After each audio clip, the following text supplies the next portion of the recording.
دائما به این فکر که انسان ذلیل کنه، خار کنه. ولی خدا بگه خدا دیدی او کسی که تو اومد به تعظیم ما میدیش، دیدی تخیلی میدید چینا بود، دیدی حرف ما درست بود. ما یه خدا نعوذ بالله به شکست قابل داریم. کسی که مقابل شیطان استادی میگه چی؟ یعنی در حقیقت ما خدا پیروز کنه بر شیطان. ما کمک کنیم که خدا بر پیروز شیطان بر شیطان پیروز بشه.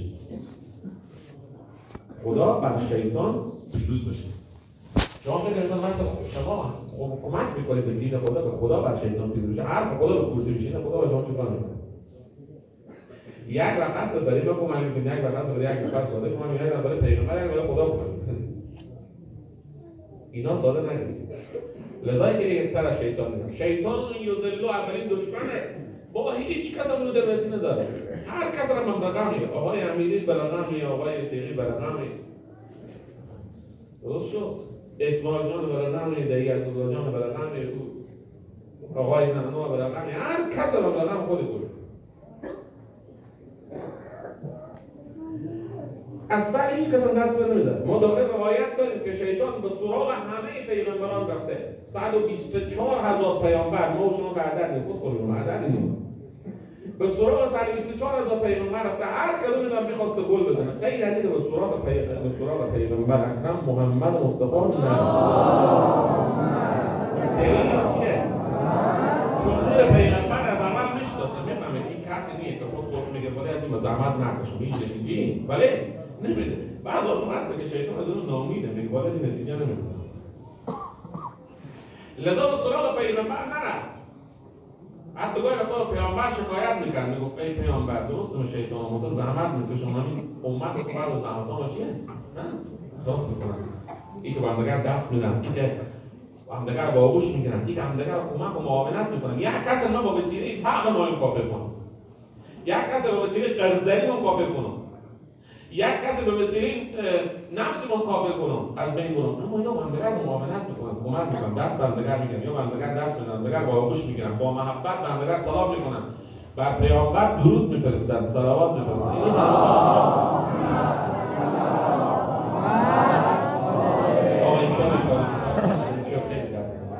دیشب هم نبود،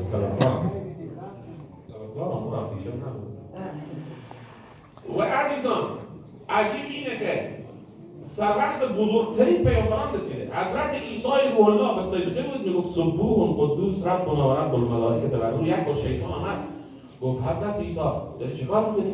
ببخشید دیگر بدونم. گفت خدا عبادت میکنم. گفت کدوم خدا؟ گفت خدای خالق آسمان بود. با خودمون مثلا نعوذ بالله من حرف منه. اون که نگه با مثلا من با خدا خودتونی کی عبادت میکنیم؟ به عیسی از چی را وارد شده؟ خدا خودتونی گفت عجب. ما خبر ندارم. و رقص تمرین تعریف‌های از اون به خدا خبر ندارم. گفت بیشتر به خدا هم گفته به تو لم یلد که هستی. چون ما گفتم شما این خدا چیه؟ قل هو الله احد الله الصمد لم یلد و لم یولد. تو هم لم یلدی هم لم یولدی. یعنی لم یلد یعنی چی؟ یعنی از تو فرزند به وجود نیاد. حضرت عیسی چون ازدواج نکرد که فرزند به وجود نیاد. لم یولد هم هستی. خود هم از کسی به وجود نمیاد. یعنی نه پدر تو کسی ولی هم تو پدر کسی. چون خدا همیشه خصوصیات داده. نه فرزند زاده شده ولی هم زایده کسی. عیسی تو هم لم یلدی هم لم یولد. درست؟ یعنی دیومن هم محیی هم ممیتی، هم میکشی هم زنده میکنی. برای مرده میگه قوم به اذن الله ولی برای کس میگه موت به اذن الله بمر میمونه. بابا این چیزی کم داری؟ خود خدای چی که عبادت میکنه؟ عیسی همین که یک چیزی عبادت شده نه؟ عیسی فرمود که من اگر در این مرده میگم قوم به اذن الله، خود میگم قوم به اذن الله برخیز به اذن خدا. این جمله از حضرت عیسی گفت و والله اگر خدا یک لحظه عنایت رو از ما بگیره مغز از خود حدود کرده نمیتونه. ما خود میدونم کسی به والله به همین کجا بودن؟ به هند بودن. به هند یک نفر بود که همین دو چپرکت دراز کشیده بود. قبلا جزء وزن برداره بود ولی پای دراز بود پخ زده بود. اون خود پا رو تکون داده. یعنی اگر خدا اراده خود بگیره تمام خود حکمت خود بگیره ما اونجا مگه را خود کرده نمیشه. حضرت عیسی به این قدم میخواد گل زنه. عیسی گفت بابا ما خودم اگر میگم قوم به اذن الله بابا جان برو برای کار من نمیتونی گل بزنی. عیسی ورده کن شیطان رو شد. هدف اینه که از سر هیچ کس دست بردار نیه شیطان تا خود بر قول خدا پیروز کنه. خوشا به حال اونهایی که دنبال گناه نمیرن تا خدا و شیطان پیروز میکنن. این جمله رو یاد شما باشه. خب این جمله بیاد شما باشه. این جمله بیاد شما باشه تکرار کنید. چقدر شیرین و گوارای جان، چقدر شیرین و گوارای که عمر آدم به پایان برسه. خب به انسان ایمان خود با چیزی معاوضه و معامله نکنه. هیچ لذت از این بوده. نفس تو آخر برسه بفهمید پیروز نیست. بفهمید گل نکنید. اولین دشمن شیطان گفتم. چند تا دشمنه؟ 5 تا 4 تا دیگه بگم بهتون احترام.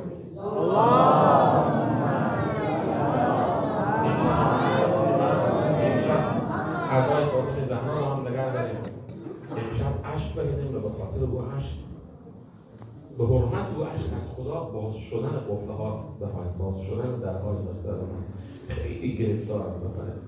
جامعه خیلی گرفتار شد. من دارم 44 سال من راسته اون رو بین مردم میفهمم چقدر مصیبت کنم، چقدر گرفتار دارم. بین هر 100 نفر شاید 99 نفر گرفتار باشه. 99 نفر شاید گرفتار باشه.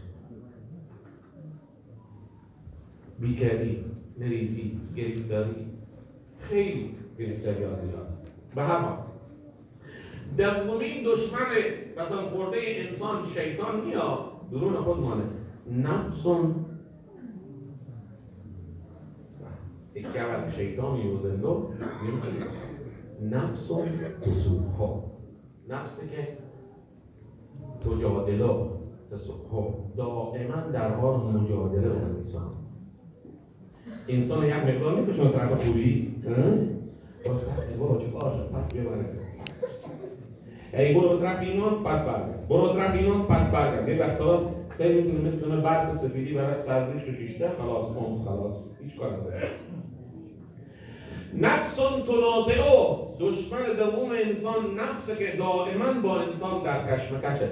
اگر ما این بفهمیم نفس چقدر خطرناکه او جمله حدیث دعای 15 امام سجاد علیه السلام رو بکنیم. دعای 15 با اینترنت ببینیم از امام سجاد فریاد میزنه آقا اونجا 90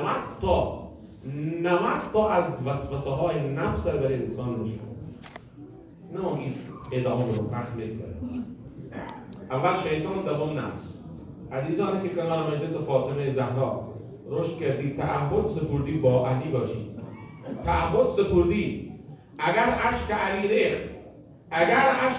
ریخت تو اشک فرزند علی امام زمان علیه السلام نرزونی مواظب نفس و مواظب شیطان باش. چند شد آقا؟ 2 تا. یک صلوات دیگه میگه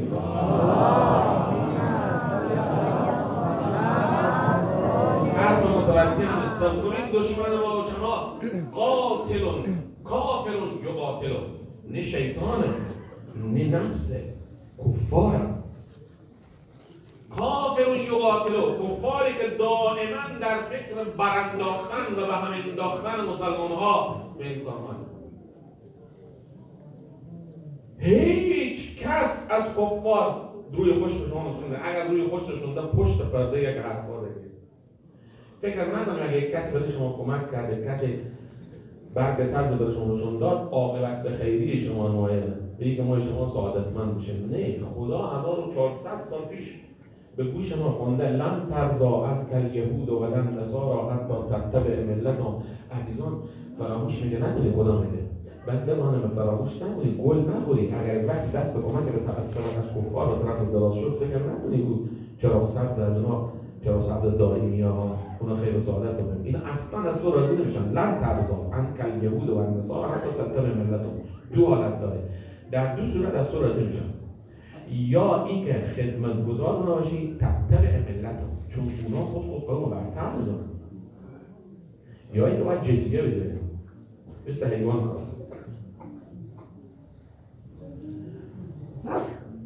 برای همه بگیم، برای دولتمندان، برای همه کسا، به والله هیچ کس غیر از خود فکر خود ما نیست.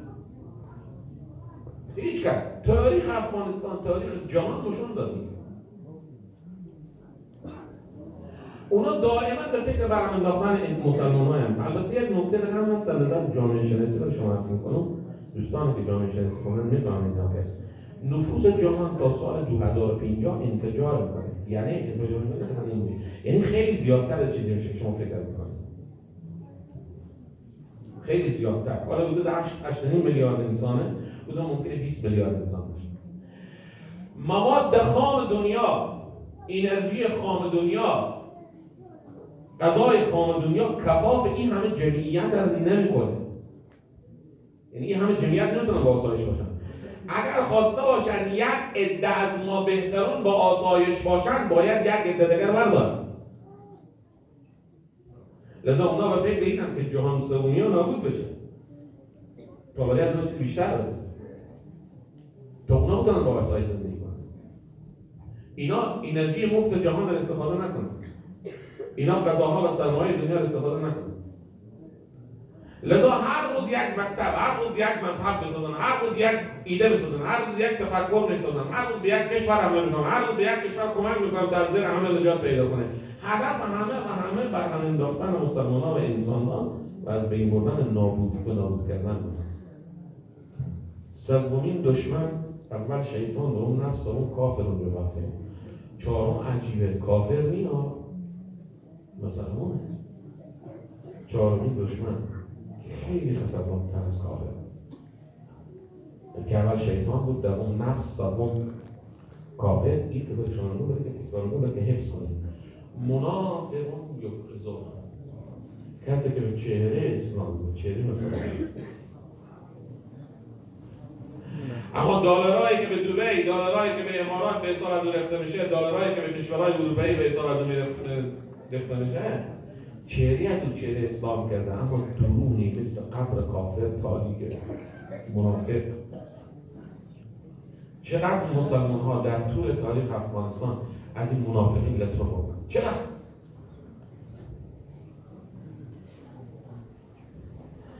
منافق کیه؟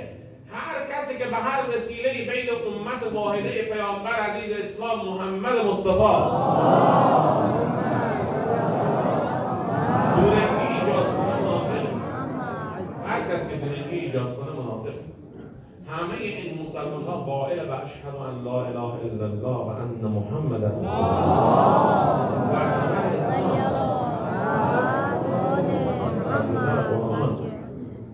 اسلام با قرآن کسی که این شهادتین میگه، شهادتین یه دو تا شهادت مسلمون است. منافق کسیه که به اسامی گوناگون بین مسلمین، بین مسلمان نفاق می‌اندازه. به هر اسم و زبان باشه. آیت الله العظمی سیستانی حفظه الله تعالی که ایشان در روز فرزندنا داخل سایت گرشته بود. سر آیت الله سیستانی، آیت الله سید ایشان پسند هم آیت الله آیت العظمانی، آیت الله سید رضا سیستانی 65 سال سن پسر آیت الله سیستانی. نمیشن خدا درسته کم کسالت دارن بریدن. خدا انشاءالله حفظ کنه و شفا عنایت کنه. شفا عنایت صلوات مقبولی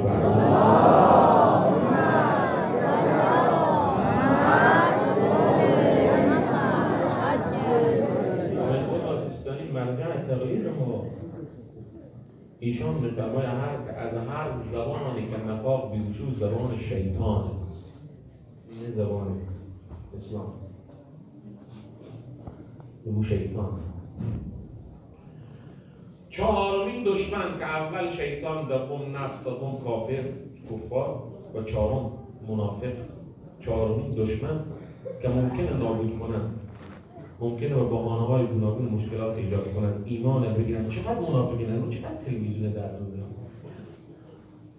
یکی به اسم شیعه که دیگه میدونه که به اسم سنی که دیگه. چقدر تلویزیونه. یور کافر میدونم نوز بالای یور کافر. یور بالای یور. هم میگیم از یک او خورم میخواد.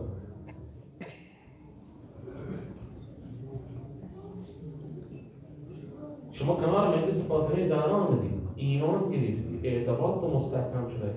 اشک چشم امام زمان دل تو شستشو داده. گفته خود این کنار مجلس مادر فاطمه نشسته، این جدا نکن. خیلی از تلویزیون ها هستن ممکنه ایمان رو درست بگی. نیاز شب آخری مثال بفهم.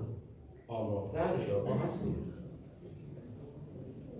و پنجمین دشمن آقا نه کافره، نه شیطانه، نه نفسه، نه کافره، نه منافقه، مؤمنه.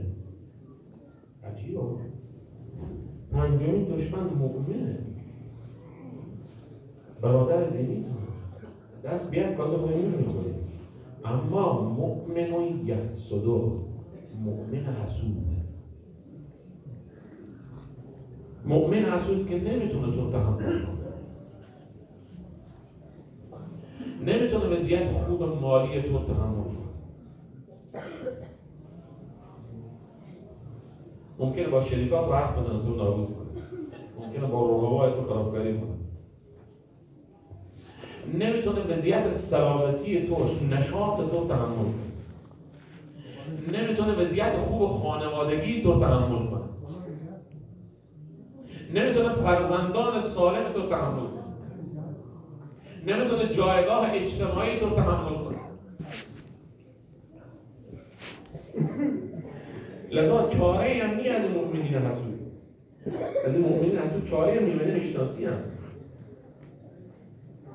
تنها راه چاره اینه برای همه عزیزان ما. امیر المؤمنین علی علیه السلام حواسا، این جمله خیلی مهمه، خیلی مهمه. امیر المؤمنین فرمود برای اینکه مؤمن حسود به طور عشق نبره، حسادت نکنه، پیروزی خود فریاد بگیم نه. چرا خاموش کرد؟ اگه بچه تو پیروز شده، قهرمان شده، خیلی برو خیابون نکرد که اهمیت برو. اگر وضعیت مالی تو خیلی خوش کردن، نشون نده خیلی. اگر رفتار تو با خانم تو خیلی خوب هسته، با خانم رفتار خوب داشته باش، اما به هر جا بیان نکن. مؤمن برعلاوه که در آخر زمان مورد تهاجم کافر، شیطان، نفس هسته، منافق هسته، مورد تهاجم مؤمن حسود هم هست.